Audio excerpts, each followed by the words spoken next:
Pada malam kelahiran Nabi Sallallahu Alaihi Wasallam, cahaya memancar dan menerangi langit-langit, dan bumi berguncang. Air danau sawah surut dan tepinya kering. Sementara air sungai Dajlah meluap dan menenggelamkan daerah sekitarnya. Tahta Kisra bergetar dan beberapa menara istananya jatuh. Pada malam itu, Khodi Persia, penjaga api besar milik bangsa Persia, bermimpi bahwa seekor kuda Arab mengalahkan kuda unta yang kuat. Saksikan dan tonton. Bismillahirrahmanirrahim. Assalamualaikum warahmatullahi wabarakatuh. Alhamdulillahi rabbil alamin. Wassalatu wassalamu ala asrafil anbiya'i wal mursalin Sayyidina Muhammadin wa ala alihi wa sahbihi ajma'in, amma ba'du. Kali ini kita akan melanjutkan pembahasan kita terkait tentang buku Sejarah Ka'bah, kisah rumah suci yang tak lapuk dimakan zaman. Dan pada pembahasan kita kali ini, kita sudah sampai kepada pembahasan yang ke-11, di mana temanya adalah berita tentang kelahiran Nabi Muhammad Sallallahu Alaihi Wasallam. Dalam sejarah diceritakan bahwa Aminah menghabiskan masa kehamilannya dalam keadaan sedih dan pilu. Tidak ada yang menghibur kecuali menunggu kelahiran putranya. Meskipun dia kehilangan kasih sayang suami, tetapi mertuanya, Abdul Muthalib, sangat perhatian padanya. Meskipun duka mereka sama, ketika itu Abdul Muthalib telah berusia lanjut, kesehatan dan pandangannya mulai melemah. Nabi Muhammad SAW lahir di Mekah, di rumah sepupunya, Aqil bin Abdul Muthalib. Adapun yang membantu kelahiran Nabi Muhammad SAW adalah wanita yang bernama As-Sifa. Wanita itu berkata, ketika Aminah melahirkan Nabi Muhammad SAW, akulah yang memegangnya. Lalu bayi itu diasuh oleh Ummu Aiman. Dia adalah wanita pertama yang mengurus Nabi Muhammad SAW. Setelah kelahiran Nabi Muhammad, Aminah mengutus Suaibah untuk memberitahu kakeknya, yaitu Abdul Muthalib, bahwa cucunya telah lahir. Saat itu, Abdul Muthalib sedang melakukan tawaf di Ka'bah. Mendengar kabar itu, ia pun segera pulang menemui Aminah.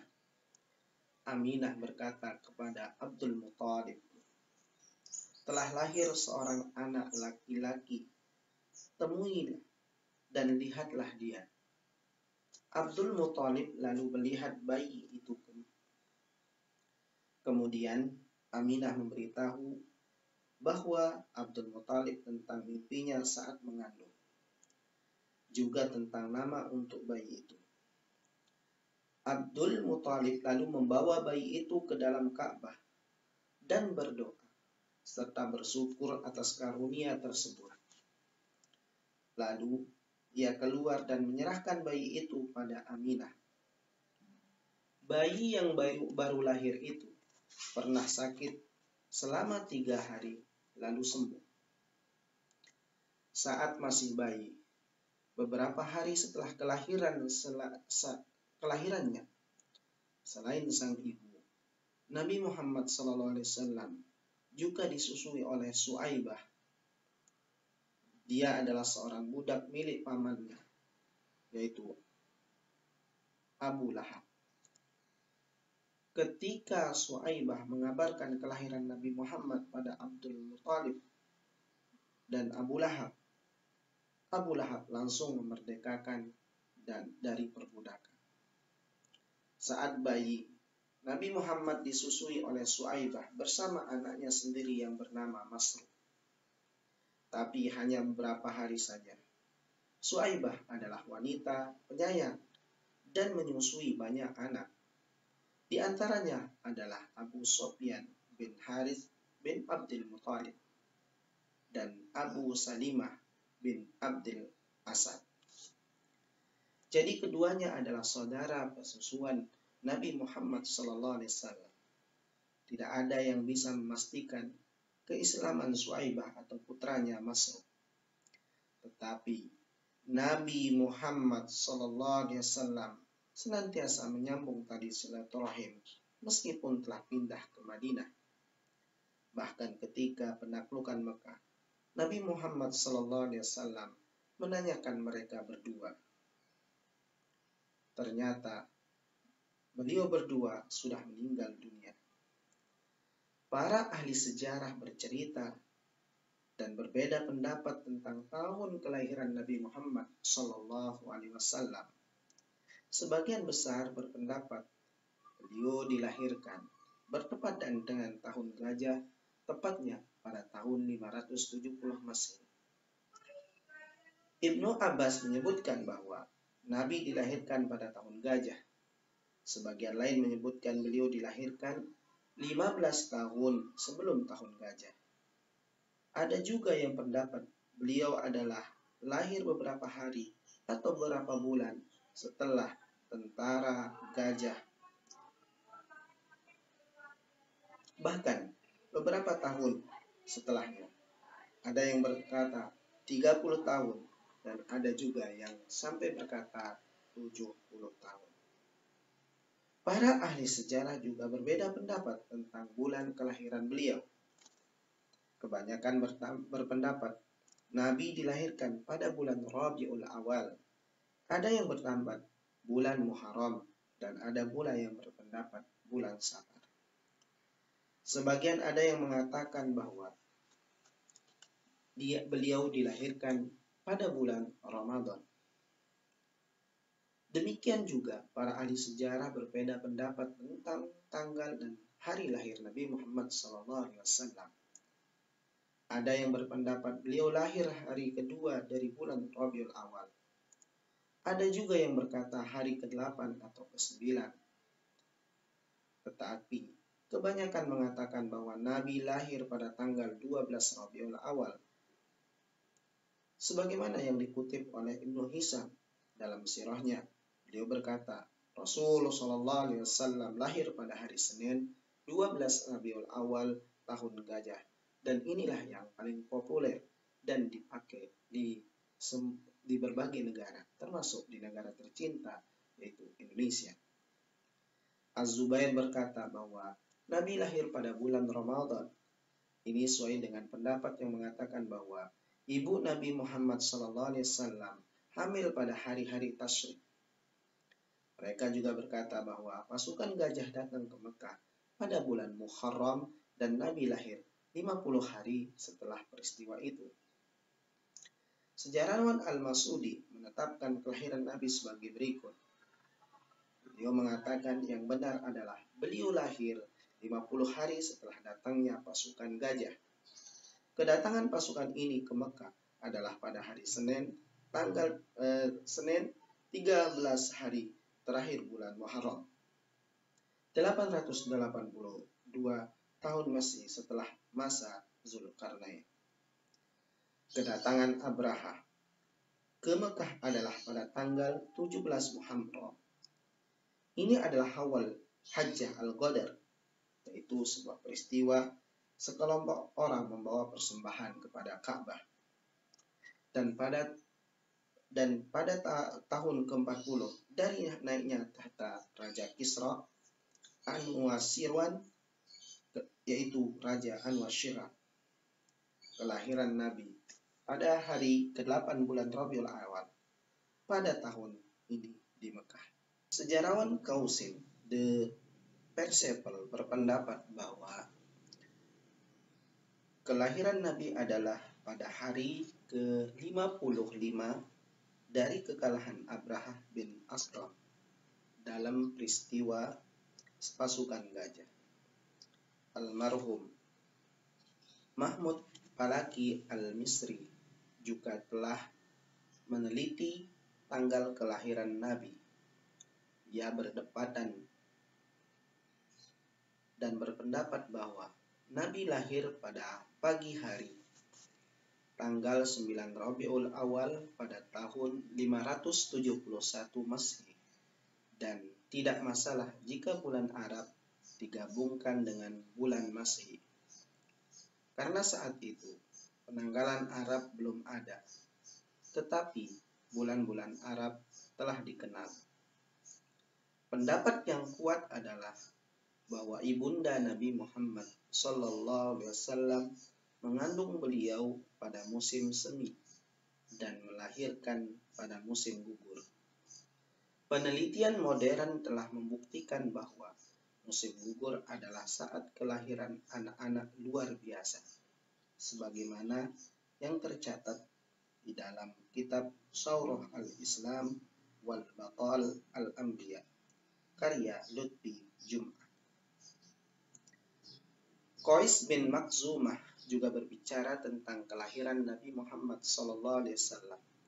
Ia berkata, "Aku dan Rasulullah dilahirkan pada tahun gajah, dan kami berdua saat itu musuh bebuyutan." Demikian juga Hasan bin Sabit. Ia berkata tentang kesenangannya akan kelahiran Nabi. "Demi Allah, ketika itu aku masih anak-anak, usiaku baru 7 tahun atau 8 tahun. Aku sudah dapat memahami semua yang kudengar saat itu."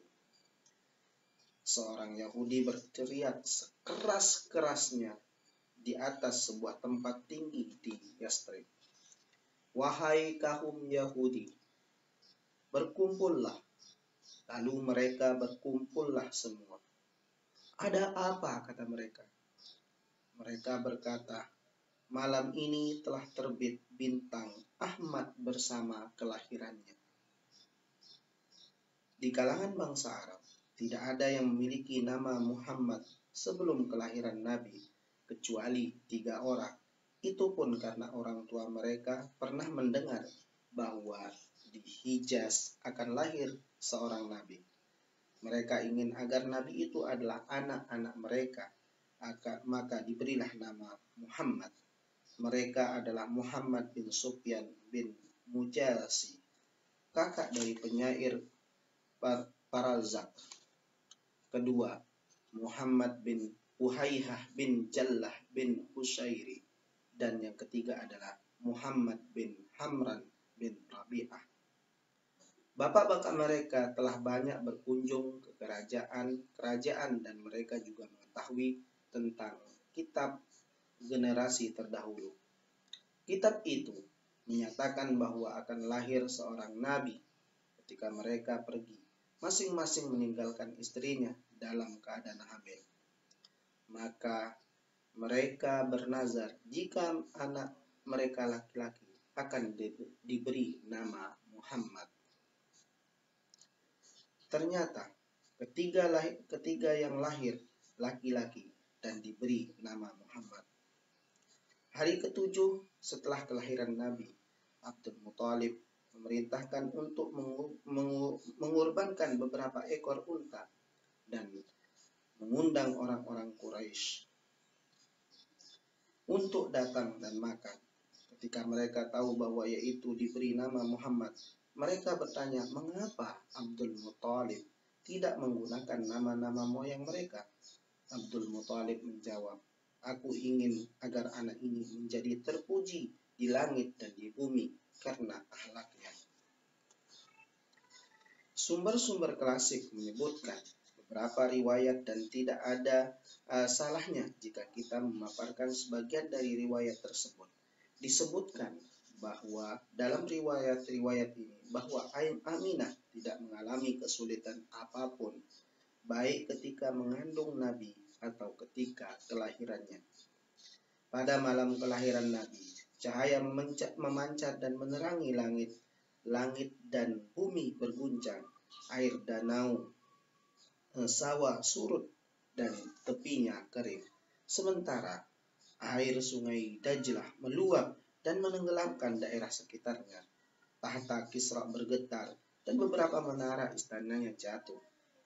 Pada malam itu, Qadi Persia, penjaga api besar milik bangsa Persia, bermimpi bahwa seekor kuda Arab mengalahkan kuda dan unta yang kuat. Lalu keesokan harinya, ia menceritakan mimpinya pada seorang dukun Persia. Dukun Persia itu berkata bahwa kerajaan Persia akan mendapatkan ancaman yang datang dari negeri Arab. Pada malam itu, api abdi Zoroaster yang digaungkan padahal